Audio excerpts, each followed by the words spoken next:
check out our streaming schedule for this week. We've got tons of content in terms of the NFL and college football, as we're going live just about every single day this week. So make sure you hit that notification bell so you don't miss a single moment where we go live. And now, on with our feature presentation. January 19, 2025.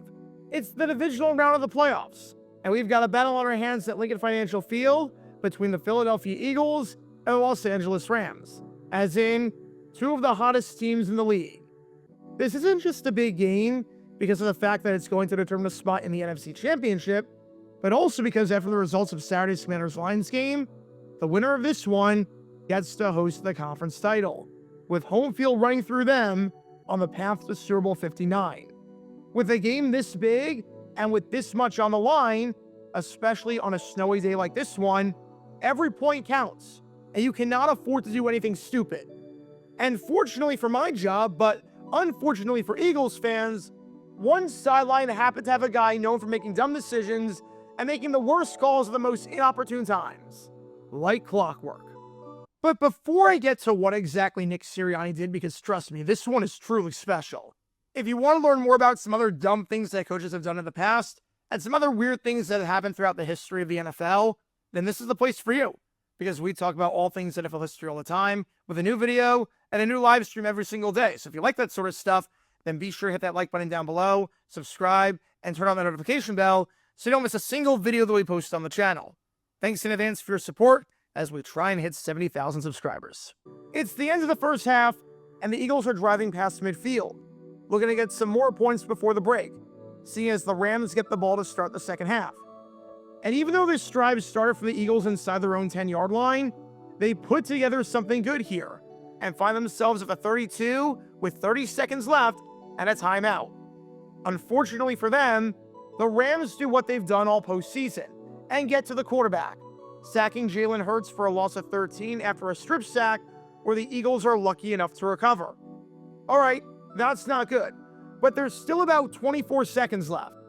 You call a timeout here, and you've got time to get back into field goal range and get 3 more points. You call a timeout here, and you can still do whatever you got to do in order to extend your lead. In other words, while this position stinks, you've got time to do stuff and get it back. You've got third down, you've got the field position, you've got time. So let's see what Nick Sirianni and the Eagles have drawn up here after they obviously take their timeout right away. You didn't take the timeout? You didn't take the freaking timeout? They're bringing 5. Hurts trying to find a lane to step up and throw, and he's going to be sacked before. Welcome to Dumb Decisions. Before I break down what happened here, this whole series is about taking an in-depth look at decisions made during games that were clearly awful from the start. This isn't something that look bad in hindsight. Rather, this is something that look awful almost immediately. These are moves where your gut instinct tells you right away that there is no way this can possibly work. And sure enough, your gut instinct was smarter than that of an NFL head coach. And for this one, we're going to take a look at the mind of Philadelphia Eagles head coach, Nick Sirianni. I've said it before and I'll say it again. The 2024 Philadelphia Eagles might be the most talented team in NFL history because they somehow keep winning games with this moron as a head coach. They somehow find a way to win every week, even though the man in charge is absolutely determined to do the wrong thing on a weekly basis. Say what you want about Nick Sirianni, but the man is just not good whatsoever at in-game management. I've broken down so many dumb decisions of his this season, one of which you can learn more about by clicking the card in the upper right corner. And I've got to break this one down here, because nothing about this decision made any sense, and it ended up costing the Eagles a legitimate chance at points that could have come in handy by the end of the game. So with that being said, let's take a look at why running the clock all the way down and not calling a timeout until there were 3 seconds left is a really bad idea.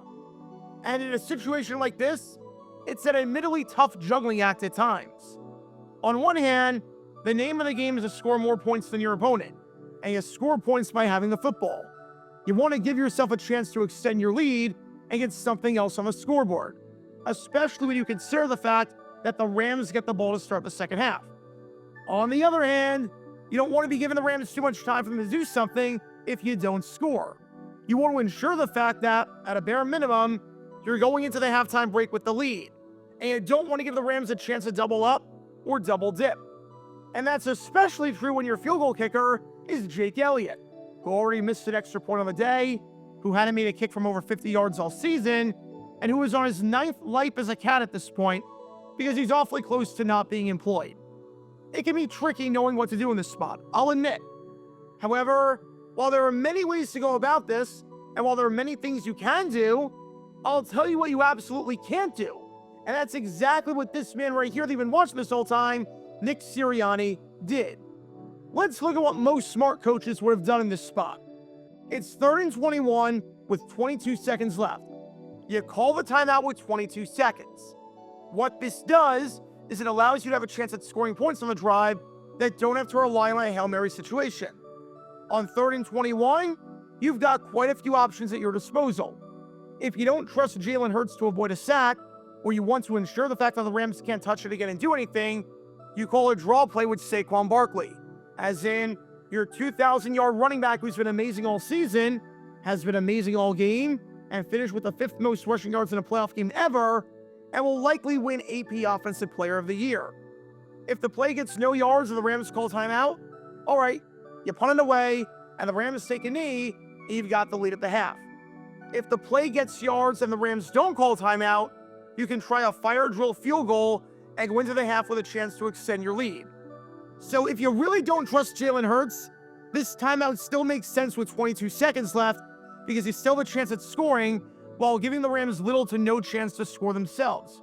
Or you could call a timeout with 10 seconds left and you'd still have time for 2 plays. Obviously, you can't run the ball or go in the middle of the field there, but you ensure the fact that the Rams cannot score on the possession. But in all likelihood, again, you're not running the ball, you're throwing it in that spot. In the best case scenario on 3rd and 21 that's realistic, you get yardage that you need to attempt a field goal. Maybe you get 15 or so yards on a slant pass or a comeback route of some kind. If it falls incomplete in the worst case scenario, where you take a sack or something along those lines, even though you'd be forced to punt, the play is roughly taking 6 seconds off the clock. And then, with a 7-second punt, the Rams get it back inside the 20-yard line with 9 seconds. They're not going to try anything. They'll just take a knee and go into the half. If the pass is complete, then you can give yourself a chance at a field goal to extend your lead to 6. Even if Jake Elliott misses the kick, if we assume that the passing play takes 5 seconds and stops the clock, a field goal by Elliott would also take 5 seconds off the clock. So the Rams get it back at roughly their 40-yard line with 12 seconds left. They only have time for 2 plays to get into field goal range themselves when they're starting in their own territory and on a day where it's tough to kick the football. And again, you can throw the ball, take it down to 10 seconds on the clock before you call your timeout. You just can't use the middle of the field, but then you eliminate the possibility that the Rams can get a field goal themselves if your defense falters. In other words, even if you get yards on 3rd down, you stop the clock, and then if you miss the kick on 4th down, you're still going into the half up by 3. The chances of you going into the half up by 6 are way better than the chances of you going into the half all tied up, which is critical when you don't get the ball to start the half. You can have the field goal unit line up on the sideline if you call a run play and call it down with 22 seconds left, or a passing play over the middle of the field to get a bit closer. You can just do a fire drill field goal, which you practice many times, and you can make that the final play of the half. You can call it with 22 seconds, 10 seconds. You've got options here. Either one, it's fine with me. But you chose the worst option, because instead of doing something to get a bit closer and try a field goal, whether that's a draw play or a passing play, you decide to wait all this time, call your timeout, and then try a Hail Mary? Did you think it was 4th down or something? You didn't trust Jalen Hurts to avoid taking a sack on the next play with that Rams front? So you wasted all that time to call the longest possible developing play in the book? You're putting it all in the hands of a miracle play when you're on the plus side of the field and have a realistic chance at scoring? But why? Again, recognizing the clock situation here, if you're the Eagles, the odds that you get 3 points are significantly higher than the odds of the Rams doing anything themselves and tying the game at the half. But by doing this, it's just baffling, because you're admitting that you're trying to score, but you're going about it in the lowest percentage way possible. It was just bizarre clock management that seemed to have no reward whatsoever and seemed to show signs of both playing scared and playing as though you had no feel for the situation around you. Despite the win, because yes, the Eagles won in spite of Sirianni, the Philadelphia media grilled Nick Sirianni for this decision after the game, as someone asked him what on earth he was thinking at the end of the first half with that horrible timeout management that cost his team a chance at scoring. And this is what Sirianni had to say about the decision. Take a listen. At the end of the first half, you kind of let 20 seconds or so before the final play. What was the thought process there? Yeah, we took the sack before that. We were out of field goal range in that particular case. We played it how we thought that was. You got to make those decisions in split seconds. You don't think you're going to be. You got to play the decision. If you get first down, you got to play the decision. If you don't get any yards and it's incomplete pass, you got to play the decision there. And so it's a matter of going through all those things. You can't make those decisions. I've read about this a lot in Bill Walsh's book. You cannot make those decisions in the heat of the moment. You got to make those. You got to think about all those before the play, and that's what we wanted to do in that situation. And bummer that we didn't come out with any points there. But we played it how we wanted to play it in that situation. Did Nick Sirianni seriously just say that? Seriously, did Nick Sirianni utter those words? Is this his legitimate response to the question? How the heck is this man 60 minutes away from coaching in his second Super Bowl? You're telling me Don Coryell, Marty Schottenheimer, Chuck Knox, they've never made it to the big game, and this buffoon has a chance to go twice in 3 years? His response for letting the clock run down and not calling a timeout is that you can't make those decisions in a split second, and something about him reading a book one time. Because between him and A.J. Brown last week, that seems to be the theme this postseason for the Eagles, promoting literacy. He's asked about the decision to not call a timeout right away, and he responds by deflecting the blame and saying that you can't make those decisions in a split second. Last time I checked, that is literally your job. Your job is to make those decisions, and if fans on the couch can do it, I don't see why you, making over $7 million per year, can't. Can you imagine this line of questioning in any other profession? Seriously, can you imagine in court someone saying, "It's not my job to think and decide on what to do"? I think the Chewbacca defense and the Shaggy defense are literally better defenses than whatever the heck Nick Sirianni came up with here. It's not my job to make decisions. That's what it boiled down to. Not my job to actually do my job. It's not my job to think. It's not my job to use my brain or do anything like that. Never mind the fact that Nick Sirianni 17 was out of field goal range and easily could have gotten back into field goal range with a play on third down that could have given them a best of both worlds, no risk situation, but let the clock run down and try a fire drill field goal.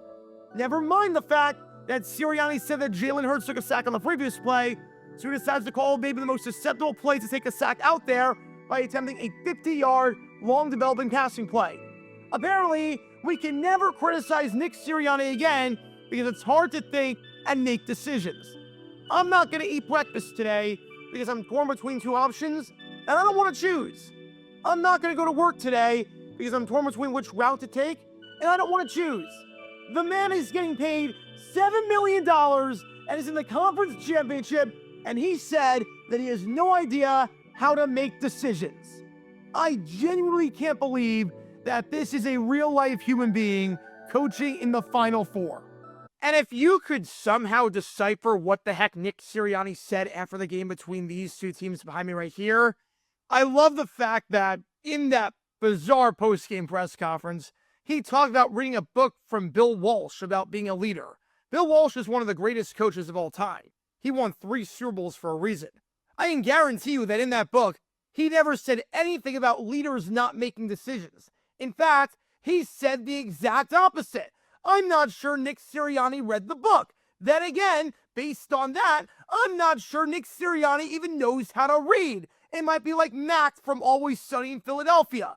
Can we get like Abbott Elementary cast in there again to teach Nick Sirianni how to read if that's what he got out of Bill Walsh's book? Get the Scholastic Book Fair to come to Philadelphia for a day or something? Like, come on! So what do we learn from all this?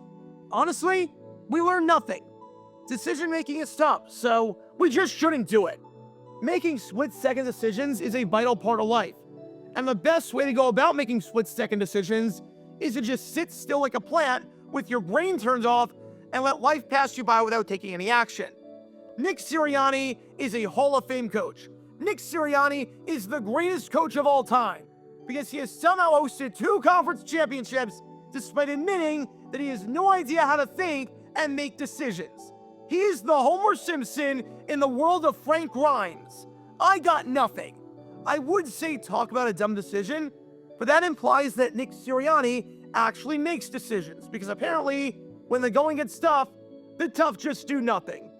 All we know is that this decision or this indecision or whatever the heck you want to call it backfired on him. Talk about a dumb, well, I can't call it a decision, so talk about a dumb something. Be sure to like and subscribe if you have not done so already, as it helps the channel out a lot. And check out my other channels, JG8 for the history of college football, JG7 for the history of baseball, and JG9 News, where we talk about all things happening in the NFL. Join me every Wednesday night at 8 p.m. Eastern, where we'll play live NFL trivia for cash prizes. And make sure to join me live as we're on stream just about every single day. And thanks to all our Patreon members and our YouTube members for helping out the channel. See how you become a member and show your support financially in the description down below.